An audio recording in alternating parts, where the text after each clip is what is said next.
अगर आपने अब तक media Swaraj YouTube channel subscribe नहीं किया है तो कृपया बटन दबाकर सब्सक्राइब कर लीजिए।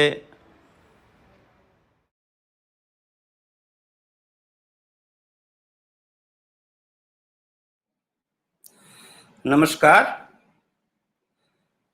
आज का लाइमलाइट शो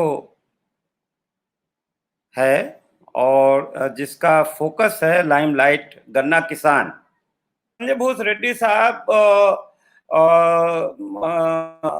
का परिचय यही है कि वो पिछले कई सालों से गन्ना आयुक्त हैं उत्तर प्रदेश के और अतिरिक्त मुख्य सचिव हैं जो गन्ना विकास विभाग देख रहे हैं। और आपकी खूबी ये है कि आप जहां भी जाते हैं आप अपने आप को पॉलिसी आर्किटेक्ट कहते हैं कि नीतियां बनाना, नई नीतियां बनाना। और दरअसल शासन का यही काम ही है नीतियां बनाना। तो नई नई नीतियां आप बनाते रहते हैं और इधर गन्ना विभाग और चीनी उद्योग में भी आपने कई नीतियां बनाई। तो जो सबसे ताजा अभी अभी अभी जो कल की सूचना आई थी प्रेस विज्ञप्ति, वो आपने निर्णय किया है सहकारी जो गन्ना समितियों और चीनी के बारे में कि अब आप चीनी के गोदाम वो अपने खुद के बनाएंगी। तो ऐसा निर्णय लेने की जरूरत क्यों पड़ी? ये सबसे पहले मैं सब हमारे किसान भाइयों को आपके माध्यम से प्रणाम कहता हूं जो हमारे गन्ने के क्षेत्र में बहुत अच्छा कार्य कर रहे हैं और अच्छे रिजल्ट्स भी आ रहे हैं। और प्रदेश जो पहले चौथे नंबर पे होता था देश में, आज नंबर 1 पे पिछले 3 साल से यूपी चल रहा है।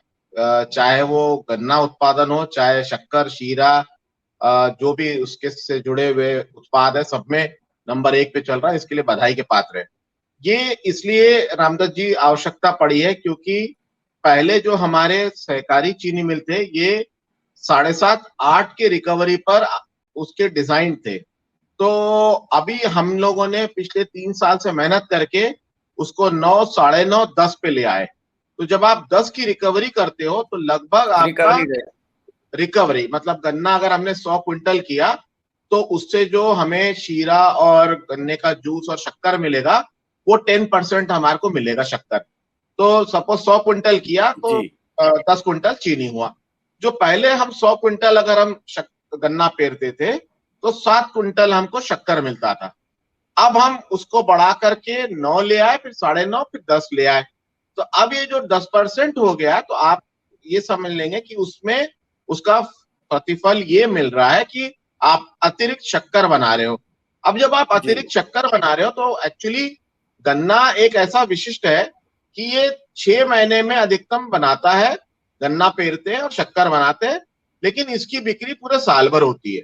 ये सामान्यतः अक्टूबर एंड या नवंबर से शुरू होता है और मई में जाके खत्म होता है। तो ये 6 महीने चलता है और 12 महीने। तो आपको शक्कर को, आपके उत्पाद को बहुत सुरक्षित रखना होता है क्योंकि ये मॉइस्चर एब्जॉर्ब करने की इसमें क्षमता है। मतलब इसमें नमी खींच लेता है और फिर शक्कर खराब होता है, गलन आ जाती है, उसमें चिपचिपाहट आ जाती है, फिर इसका दाम अच्छा नहीं मिलता है।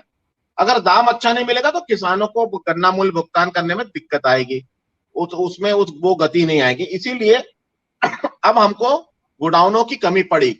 अब उसके 2 विकल्प है, या तो हम नए गोडाउन बनाए चीनी मिल द्वारा, या हम उसको टेम्परेरी गोडाउन बनाए। टेम्परेरी गोडाउन भी बनते हैं शक्कर में, लेकिन वो महंगा खर्चा है कि जब जब जरूरत हो आपने टेम्परेरी गोडाउन बना और पैसा वेस्ट होता है। हमने ये किया कि जो चीनी मिल समिति है उसके 2 होता है, एक होता चीनी मिल वाला हिस्सा और एक होता उसका चीनी मिल समिति का काम, जो किसान के विकास का खाद बीज वाला काम करते हैं और मार्केटिंग का काम करते हैं, जिसको पर्ची वितरण वगैरह करते हैं। उनको हम प्रति क्विंटल 5.5 रुपया देते हैं। तो ये जो 5.5 रुपए दे रहे थे ये चीनी मिल खर्च कर रही थी। लेकिन अब हमने कहा ये खर्चा चीनी मिल न करके मार्च 18 में 2018 में हमने एक शासनादेश जारी किया जिसमें हमने कहा जो भी 5.5 रुपए आएगा इसका 60% किसान के विकास के लिए खर्चा होगा, मतलब गन्ने के विकास के लिए खर्चा होगा, किसान के कार्य को सहयोग करने के लिए, और 40% मार्केटिंग ये सब बाकी में आएगा जो प्रशासनिक कार्य। तो ये समितियों के पास जो पैसा आया है ये इसको पहले कमीशन बोला जाता था, इसको कंट्रीब्यूशन कहा जाता है। जो अभी हमने कानून में संशोधन किया जिससे इनको ये पूरा पैसा रहा है, उसमें कोई टैक्स का प्रभाव ना पड़े, तो अब इसको कंट्रीब्यूशन के रूप में ये पैसे का हमने कहा कि आपके पास ये पैसा जो है, इसी से वो समिति गोडाउन बना ले और अपने ही चीनी मिल को किराए पे दे, और मार्केट का किराया जो हम बाजार में गोडाउन किराए पे लेके देते वो पैसा इसमें आएगा। तो ये पैसा वापस वहीं पे चीनी मिल और समिति के बीच में ये बढ़ेगा और इससे हम और अतिरिक्त काम गन्ना विकास का कर पाएंगे। इसीलिए ये हम लोगों ने निर्णय लिया है। इसमें जो तमाम जो चीनी को दूसरे गोदामों में रखना, जो भाड़ा ढुलाई, ये सब में भी बचत होगी। आपने बिल्कुल सही कहा कि अगर मैं बाहर कस्बे में या कहीं गोडाउन लेता हूं, क्योंकि ये गोडाउन ना ये सील्ड गोडाउन होते हैं। गेहूं धान के गोडाउन थोड़े बहुत खुले भी रहेंगे तो चल जाएगा। शक्कर का गोडाउन टोटली सील्ड होता है और इसका 4 फीट की दीवारें होती है जो भी चारों तरफ की, और इसका जो फाउंडेशन होता है, जो फ्लोर होता है, ये भी स्पेशल। ये तो बैंक के लॉकर की तरह हो गया, जैसे बैंक में जो लॉकर रूम होता है, बहुत मजबूत गोडाउन होता है जिससे हवा का, मॉइस्चर का दबाव, पानी का, बारिश का, सब आंधी तूफान का प्रभाव न पड़े। तो ये अगर हम बाहर लेते हैं, एक तो मिलते नहीं है गोडाउन, और मिलेगा भी तो वो इतने जो उसके स्पेसिफिकेशन है मानक नहीं होंगे, और साथ ही साथ हमें किराया बहुत ज्यादा देना होगा। तो ये आपने एक और बात सही कहा, वहां तक ले जाने का ढुलाई, फिर बिक्री में फिर वापस ढुलाई, तो ये अनावश्यक वेस्टेज है। नहीं, गोदाम तो देखिए वास्तव में भंडारण क्षमता तो सारे जो कृषि उत्पाद हैं उनके बढ़ाने की जरूरत है, चाहे गेहूं चाहे धान हो। तो मुझे लगता है कि जो काम आप गन्ना के माध्यम से कर रहे हैं वो जो कृषि विभाग भी मंडी समितियों के माध्यम से या और किसी माध्यम से उनको तहसील स्तर पर या मंडी स्तर पर करना चाहिए, ताकि किसान अपना वहां रख सके उत्पाद और उसको डिस्ट्रेस सेल ना करना पड़े। ये आपका गन्ना सीजन ये वाला जो 30-31 अक्टूबर या इस महीने के अंत से शुरू होने वाला है, मैंने सुना है कि आप जो ये जो पर्चियां बांटने में काफी मारामारी होती थी, देर से पहुंची नहीं पहुंची, उसमें कुछ नई व्यवस्था कर रहे हैं, टेलीफोन के जरिए, मैसेज के जरिए जाएगा। हाँ, ये देखिए, पहले ये काम 2016-17 तक ये समितियों से 23 साल पहले हट गया था। और 23 साल पहले हट गया था और ये मिलों को दे दिया गया था। कदाचित उस वक्त सोसाइटी नहीं कर पा रही थी और मिलों के पास कुछ टेक्नोलॉजी था और इसमें बहुत शिकायतें मिलों को दिया, और वो धीरे धीरे पूरा मिलों को चला गया, लेकिन वहां पर भी माफिया हावी हो गया। देखिए, विभागीय अधिकारियों पे और हम पे माफिया दबाव नहीं डाल सकता, क्योंकि हमारे साथ सरकार का बल है, विभाग के साथ। चीनी मिल के ऊपर वहां के लोकल इतने माफिया डेवलप हो गए कि एक एक आदमी जाके हजार पर्ची मिल से ले लेता था, और वो पर्ची दे करके फिर वो अपने पास में अपने तरीके से बांटता था। तो वो हमने 17-18 में जब मैंने ये अनुभव किया, तो 18-19 वाले पेराई सत्र में, दूसरे पेराई सत्र में हमने इसको 8 प्रदेश में वेंडर्स, जो हमारे 9 मंडल है वहां पे 8 वेंडर्स लगा के किए। लेकिन उसका अनुभव भी हमें उतना अच्छा नहीं रहा, क्योंकि पूरे प्रदेश में एकरूपता नहीं रही, मानकों का मानकीकरण नहीं हुआ, जो हमारे सिद्धांतों का मानकीकरण नहीं हो पाया। इसीलिए पिछले साल हम लोगों ने 19-20 के लिए एक कंपनी का चयन करके एक बहुत बढ़िया ERP बनाया, एंटरप्राइज रिसोर्स सॉफ्टवेयर बनाया, प्लानिंग सॉफ्टवेयर, जिसको हम लोग का पॉपुलर नाम है kenup.in। तो वो सॉफ्टवेयर के माध्यम से अब पूरे गन्ने का प्रबंधन ही उसके माध्यम से हो रहा है, चाहे प्री कैलेंडर हो, कैलेंडर हो, सर्वे हो। तो गन्ने का जो शुरू होता है वो सर्वे से शुरू होता है। तो सर्वे, सट्टा प्रदर्शन, प्री कैलेंडर, कैलेंडर और फिर पेराई, और उसके अनुसार उसकी पर्चियों का निर्गमन। तो ये सब अब किसान जो है अपने फोन पे या कंप्यूटर पे देख लेता है। हमारे 48 लाख किसान है जो गन्ना मिलों को दे रहे हैं। 48 लाख किसान है, कुल 70 लाख किसान है, लेकिन कुछ किसान क्रॉप रोटेशन में कभी गेहूं कभी धान ऐसा भी लेते रहते हैं। तो जो हर साल गन्ना देता है लगभग 48, पिछले साल 48 लाख किसानों ने दिया। वो 48 लाख किसान का पूरा डेटा है, वो ऐप पे जाके देख सकते हो, और आपको हर्ष होगा कि 48 लाख में 20 लाख किसानों ने जो इसका ऐप है वो डाउनलोड किया हुआ है। तो अब उसको कहीं पे आना है, उसको अपना प्री कैलेंडर सर्वे, प्री कैलेंडर कितना गन्ना उसका है, कितना मिल खरीदेगी, कब कब खरीदेगी और कितना उसका भुगतान होगा, ये सब उसको ऐप में आ गया। तो 20 लाख किसानों ने वो ऐप डाउनलोड किया, हमारे 48 लाख किसानों में, ये एक बहुत बड़ी बात है। और अब पर्ची का जो था, पहले पेपर पर्ची था, फिर पिछले साल जब कोरोना का मारामारी आई और आया कि कागज का वितरण नहीं होना क्योंकि उसके माध्यम से कोरोना फैलता है, तब हम लोगों ने ये उसके पहले से एसएमएस था, लेकिन 18-19 क्योंकि पहला वर्ष था तो इसलिए ये बात आई थी किसानों के साथ, उनको उसमें ढालने में, इलेक्ट्रॉनिक हाँ, मोड में ढालने में, तो हमने पेपर भी दिया था और एसएमएस भी दिया था, और उनसे कहा था कि अब अगले साल हम एसएमएस खत्म कर देंगे, सॉरी पेपर खत्म कर देंगे, आप एसएमएस के माध्यम से करेंगे। और देखिए वो पेपर का भी हमने गिनती किया है, कई करोड़ों टन जो पेपर हम यूज करते थे पर्ची वितरण में, वो पूरा खत्म हो गया। तो ये पर्यावरण पर भी बहुत बड़ा फर्क पड़ा है। और जो हम लगभग 1-1.5 रुपया पर्ची छपवाने में, उसका खर्चा भी कम। हाँ, 1 रुपया बंटवाने में, वो पूरा खर्चा सोसाइटी का और किसानों का के पे जो बोझ था वो कम हो गया।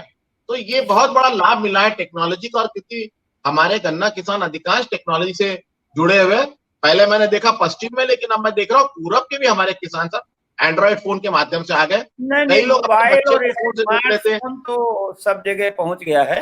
अच्छा, एक खबर मैंने पहले पढ़ी थी कि आप जो है बहुत दिनों से उत्तर प्रदेश में जो शेयर होल्डर हैं गन्ना समितियों के, उनको शेयर प्रमाण पत्र नहीं मिल रहे थे, तो उसमें आपने देने का तय किया था, उसमें क्या प्रगति है? उसमें देखिए, उसमें पिछले 50 साल 60 साल से हर किसान उस वक्त 100 रुपए का था, अब 200 रुपए का है। बहुत पहले 10-20 रुपए भी रहा जब 50वीं और 60 के दशक में, लेकिन अब 200 रुपया और 11 रुपए मेंबरशिप फी है, और एक शेयर का 200 रुपया है। तो जी ये अब हमने पूरे प्रदेश के हमारे 70 लाख किसानों को ईआरपी में डाल दिया है, और उसको ईआरपी से उसकी मेंबरशिप सब चीजें अपडेट कर दी है। अभी तक उसका शेयर सर्टिफिकेट, अभी मैंने अगर कोई प्राइवेट कंपनी का शेयर मैं लेता हूं तो मेरे को शेयर सर्टिफिकेट मिलता है जी, या बिल्कुल डीमैट शेयर अकाउंट में सर्टिफिकेट आता है। मिलता है। तो मालिक को तो पता चलना है ना। मैं अगर जमीन खरीदता हूं तो मुझे उसका सब रजिस्ट्री ऑफिस से पैनामा का कागज होता है। तो ये जी मैंने कहा भाई जो मालिक है उसको कागज तो दो। तो अब जी हमने पूरे 70 लाख किसान का शेयर सर्टिफिकेट तैयार कर लिए, और दोनों तरीके से हम उसको फिजिकल भी बांट रहे हैं, लेकिन वो चाहे तो कंप्यूटर पे जाके उसी पोर्टल से वो अपना share certificate PDF file download कर सकता है। और कई किसानों ने किया, और हमने कई किसानों को बांट भी दिया है। लेकिन अभी हम लोगों ने कोरोना के कारण थोड़ा रोका है, और फिर हम लोग मिलवार कार्यक्रम करके उसको फिजिकली बंटवाने का करेंगे जैसे कोरोना थोड़ा कम होगा। यहाँ आपने कोरोना का जिक्र किया, कोरोना की वजह से बहुत सारे लोग बेरोजगार भी हो गए हैं, और दूसरा जो महिलाओं के लिए भी तमाम रोजगार के अवसरों की कमी है उत्तर प्रदेश में। तो आप कुछ ऐसा कर रहे हैं अपने विभाग से कि खास करके महिलाओं की इनकम बढ़े, या जो बेरोजगार हैं लोग शहरों से आ गए हैं उनको कुछ रोजगार मिले एक्स्ट्रा, कोई प्रयास? ये ये हमने एक जब ये कोरोना का ऐसा प्रॉब्लम आया, तब मैंने ये एक हमारे भारत सरकार की स्कीम होती है आरकेवाई की, एनएफएसएम बोलते, नेशनल फूड सिक्योरिटी मिशन, उसके तहत हम लोग कुछ डेमोन्स्ट्रेशन वगैरह करते थे। तो हमने उसके को थोड़ा प्रदेश लेवल पे ट्वीक करके, थोड़ा संशोधन करके एक नई स्कीम बनाई। और ये स्कीम है जो सिंगल बड, एक आंख गन्ने का निकाल के, या सिंगल बड चिप मेथड, वो जो आंख का एक हिस्सा निकालते हैं, एक उसका छोटा सा मशीन आता है औजार, उससे काट करके निकालते हैं, और उसको कोकोपिट में छोटे छोटे गमलों में रख के उसके सीडलिंग्स तैयार करते हैं। तो हमने एक महिलाओं के लिए एक नया कार्यक्रम 2 महीने पहले बनाया, जिसमें हमने महिलाओं को ट्रेनिंग दी। सबसे पहले हमने इनके समूह बनाए। तो हमने क्या किया, हमने जो एनआरएलएम वगैरह के बने समूह थे गांव में जी महिलाओं के, उन्हीं समूह को कोऑप्ट कर लिया जहां पर रेडीमेड अवेलेबल थे। नहीं तो हमने समूह जहां नहीं थे वहां बनवा दिए गन्ने के जिलों में, 45 जिलों में हमारे।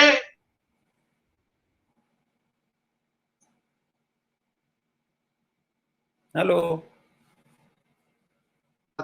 700 समितियां, ये जो हमारे 700 समूह है, इनके सदस्य लगभग हमारे 10 मेंबर पर समूह है। आज एवरेज 9 का एवरेज आ रहा है, कहीं ज्यादा भी है कहीं कम भी है। और आपको हर्ष होगा कि एक एक समूह 3-3 लाख सीडलिंग तैयार कर रहा है, मतलब एक एक जिले के। और इनका 3 रुपए प्रति सीडलिंग हम इनको देते हैं, जिसमें 1.5 रुपया हम अनुदान के रूप में देते हैं उस महिला को, और 1.5 रुपए जो किसान वो सीडलिंग खरीदता है वो देता है। तो कुल उस महिला को एक सीडलिंग पे 3 रुपए मिलते हैं। अब ये तो हो गया महिला का पक्ष कि उस महिला को रोजगार मिल गया, और इसमें तो कहीं नहीं जाना है, वो महिला बैठती है। मैं इसका वीडियो और आपको फोटो भेजूंगा, बड़ा ही सुंदर लगता है और बड़ा अच्छा लगता है। जो भी जाके देख रहा है उसको बड़ा मन को भी अच्छा लगता है कि सब महिला बैठी है करते करते ये काम करती है। ऐसा नहीं कि वो बाकी काम उसका रुकता है। और अभी मैंने देखा लगभग 93 लाख रुपए का उन्होंने कुछ समूहों ने व्यापार किया। तो ये एक अच्छा 3 लाख किया, तो 3 रुपए के हिसाब से किसी ने 9 लाख किया, तो उसको अच्छा पैसा इनको मिल रहा है, लगभग 1 करोड़ से 7 लाख रुपए कम। तो ये हो रहा है। दूसरा, इसका फायदा किसान को क्या है? किसान को फायदा ये है कि उसको जो देरी हो गई उसकी बुआई में, तो अगर अब वो बुआई करेगा 1.5 महीना उसको लगेगा आने में, तो ये जो महीना 1.5 महीने का फर्क पड़ जाता है, ये महीना 1.5 महीने का फर्क वो नर्सरी में ग्रो हो गया, उसने खरीद लिया और सीधा जाके प्लांट कर दिया, तो ये उसको किसान को मिलता। दूसरी सबसे बड़ी बात ये जो आज रोग फैल रहा है, रेड रॉट, जिसको हम लोग लाल सड़न बोलते हैं, या कोई बैक्टीरियल फंगल इन्फेक्शन है, ये इस मेथड से जो गन्ना लगाता है, इसमें इस बीज में कोई भी बीमारी नहीं रहती, क्योंकि जब हम उसका एक आंख निकाल लेते हैं, उस आंख को हम पहले ट्रीट करते हैं, और ट्रीट करके फिर उसको सोकपिट में लगाते हैं, कोकोपिट में। तो ये उसको बीज एकदम प्रॉपर प्योरिटी का मिल रहा है और बिना किसी रोग का मिल रहा है। ये आपने जो बताया इसके अलावा एक हम ये जानना चाहेंगे कि जैसे गर्मी मूल्य चालू हो गई, तो ये बहुत बड़ा पोषण का भी है हमारी नस्लों। तो उसमें आपने सोचा है? थोड़ा आवाज दब गया है, मैं फिर से काट के लगाऊं क्या? नहीं, ठीक है। मैं समझता हूँ कि अब अगर बाकी मुद्दों पर हम आगे बात करेंगे, आज टेक्निकल प्रॉब्लम हो रही है।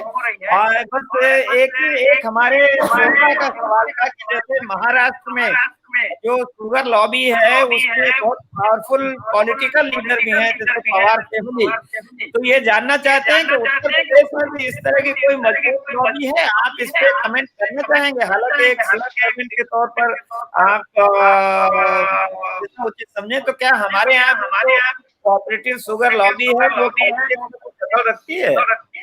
नहीं, हमारे यहाँ शुगर लॉबी तो नहीं है, लेकिन हमारे यहाँ जो मध्य से पश्चिम के किसान हैं वो काफी वोकल है, और वो अपने अधिकारों के प्रति बहुत सजग है, और वो स्वयं मतलब गन्ना आयुक्त से लड़ने भिड़ने में सक्षम है, और वो अच्छे से आके मेरे साथ लड़ भिड़ लेते हैं और संवाद करते हैं, और उनके साथ संवाद बड़ा आनंदपूर्ण होता है। काफी हाजिर जवाबी होती है। हमारे पश्चिम के जो किसान भाई है, गन्ना किसान भाई, वो बहुत हाजिर जवाब होते हैं।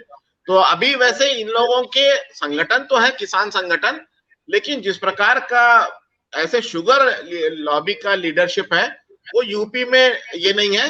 जनरली जो यहाँ पर हमारा सिस्टम है वो विधायक सांसदों के माध्यम से इन लोगों को अपनी बात रखने का, या जब विभागीय मंत्री या मैं जाता हूँ एज प्रमुख सचिव या अपर मुख्य सचिव या गन्ना आयुक्त, और माननीय मुख्यमंत्री जी जाते हैं, तो उन तक अपनी बात वो बड़े प्रभावी तरीके से रखते हैं।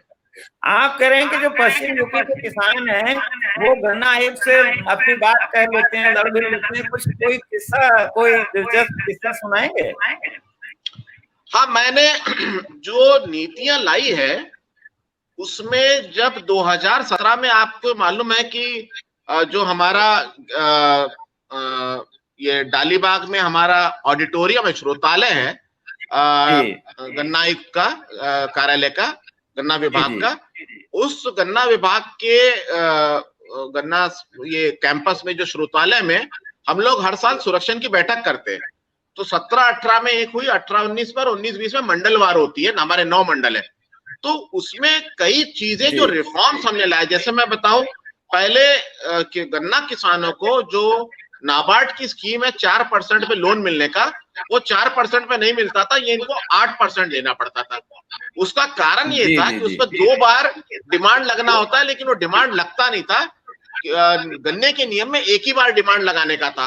तो अगर आप 2 बार नहीं पे करोगे किस्तों में, किसान जैसे अन्य किसान पे करते हैं, तो आपको एक 4% की जो एडिशनल सब्सिडी मिलनी है, इंटरेस्ट सबवेंशन मिलना है, वो नहीं मिलता है, क्योंकि आपने डिमांड नहीं लगाया। तो यहाँ पर जब ये बात मुझे किसानों ने बोला, तो 17-18 में किसानों की बहुत सारा आवाज, शोरगुल में मुझको समझ में नहीं आया था। फिर एक बुजुर्ग किसान है अगले साल फिर बोला, तब मैंने उसको रोक लिया था और उसको अलग से समझ लिया, और फिर अब हमने वो नियम बदल दिया है जो पिछले 1953 से चल रहा था, और अब 2 बार डिमांड लग रहा है। तो ये जो नाबार्ड की स्कीम है 10.37% ब्याज लगता है, इसमें 3.37 तो आप जैसी निवेश ले लेते हो खाद बीज, उसी वक्त आपको मिल जाता है। और दूसरा जो 4% है वो आपको भुगतान समय से करने पे मिलता, वो उनको नहीं मिल रहा था, क्योंकि वो साल में 1 बार कर रहे थे 2 बार के बजाय, तो वो एक लाभ मिला। तो ऐसे बहुत सारे इंटरेस्टिंग है जब ये लोग आके मुझे बात बताते हैं। और जितनी भी हमने ये क्रय के बारे में नीति निर्धारण किया है, ये किसानों के फीडबैक पे हुआ है। हमारे एक श्रोता हैं, ये पूछ रहे हैं कि सर ये आंख से क्या गन्ने की गांठ से तात्पर्य है? जो आपने, मुझे लगता है ये सवाल आपके यहाँ इंटरनल भी आया था कि जो आंख है, प्रश्नोत्तर में भी आ गया था कि वो उसका मतलब तो वही है, गांठ जहाँ से वो काटते हैं उसको उगाने के लिए। नहीं, आंख का मतलब होता है, देखिए गन्ने में ना बीच बीच में रिंग्स होती है, अंकुर, तो उसको आंख बोलते। तो पहले क्या करते थे कि बुआई के लिए 2 आंख को रखते हुए काटते थे, दोनों, एक आंख के ऊपर में आधे हिस्से में, और एक को उसके दूसरे आंख के आगे के हिस्से में। मतलब एक पूरे 8 इंच के गन्ने में 2 आंख रहते, 4-5 इंच का के गन्ने आंखों के बीच का दूरी होता, तो वो 2 आंख रखते थे। और 2 आंख रखे मतलब आपको 3 या 4 बीज मिलता था, वेजिटेटिव बीज है ना ये, तो आपको 4 बीज मिलता था। लेकिन उसका हमने एक नया मेथड निकाला कि 2 आंख की जगह आप सिर्फ 1 आंख लो, तो आपके बीज डबल हो गए, तो जो 4 मिलते थे वो 8 मिल रहे। अब हमने क्या किया कि उस आंख का, उसके बीज के पीसेस निकाल लिया, बाकी नहीं, उसके आंखों के बीच का गन्ना भी अब पेराई में जाता है, केवल उस आंख का के टुकड़े करके उससे अब हम गन्ना बो रहे हैं, मतलब बीज उत्पादन कर रहे हैं। इसको सिंगल बट चिप मेथड बोलते हैं। तो इससे क्या हो रहा है कि आपका पूरा गन्ना पेराई में जा रहा है, केवल उसकी जो आंख है उतना निकाल करके अब हम कर रहे हैं उसको सिंगल बट चिप। तो पहले था डबल 2 आंख का बीज, फिर हुआ 1 आंख का बीज, फिर हुआ 1 आंख के बीज के भी उसका बट चिप निकाल के अब बनाना। और दूसरा हमारा है जो हम साइंटिफिक तरीके से लैब में करते हैं, वो उसका जेनेटिक मटेरियल लेके फिर उससे बीज बनाते हैं। वो थोड़ा महंगा पड़ता है, वो 3.5 रुपए में हम लोग देते हैं शाहजहांपुर से, लेकिन वो कमर्शियल नहीं होता, वो ब्रीडर सीड होता है। वो जो हमारे ब्रीडर किसान है जो बीज बनाने के कार्यक्रम में होते हैं, वो उनको हम देते हैं। सिविल सर्वेंट्स के बारे में कहा जाता है कि वो जहां जाते हैं वो फिट हो जाते हैं आलू की तरह। तो संजय भूसरेड्डी जी ने अपना शुरुआत की थी वकालत नागपुर हाईकोर्ट से, और फिर IAS में आए सिविल सर्विस में, और जिस विभाग में जाते हैं उसमें अंदर से कितना घुस जाते हैं कि मैं समझता हूँ पूरा एक्सपर्ट जाते हैं। वो शायद रिटायरमेंट के बाद आप बहुत बड़े, मुझे लगता है गन्ना फार्म आप अपना ही ना खोल रहे हैं, इतना अच्छी जानकारी आप दे रहे हैं। तो ये बहुत ही सुखद है आपसे बात करके। आपको इतना डिटेल आपने हमारे दर्शकों के लिए, श्रोताओं के लिए बताया। और अगली बार हम आपसे बातचीत करेंगे। ये जो एक एक्स्ट्रा इस बार कोरोना की वजह से उत्पादन शुरू कराया आपने सैनिटाइजर का, लेकिन उसके लिए अगली बार, आज करीब 27 मिनट हो गए हैं, तो अगली बार सैनिटाइजर बहुत बड़े पैमाने पर उत्तर प्रदेश के जो मिलों से सैनिटाइजर बन रहा है, पूरे देश में वो निर्यात हो रहा है, एक आमदनी का एक एक्स्ट्रा जरिया बना है। ये हम अपने श्रोताओं को बताते हैं, उस पर फिर हम अगली बार बातचीत करेंगे। बहुत बहुत धन्यवाद। संजय बूथ रेड्डी जी, मुख्य सचिव उत्तर प्रदेश, बातचीत करने के लिए। नमस्कार। नमस्कार। नमस्कार। सुनने के लिए शुक्रिया। पसंद आया हो तो कृपया लाइक करें और मित्रों से शेयर भी करें। अपनी टिप्पणी लिखें और नियमित वीडियो अपडेट पाने के लिए मीडिया स्वराज यूट्यूब चैनल को सब्सक्राइब भी करें। जय जगत।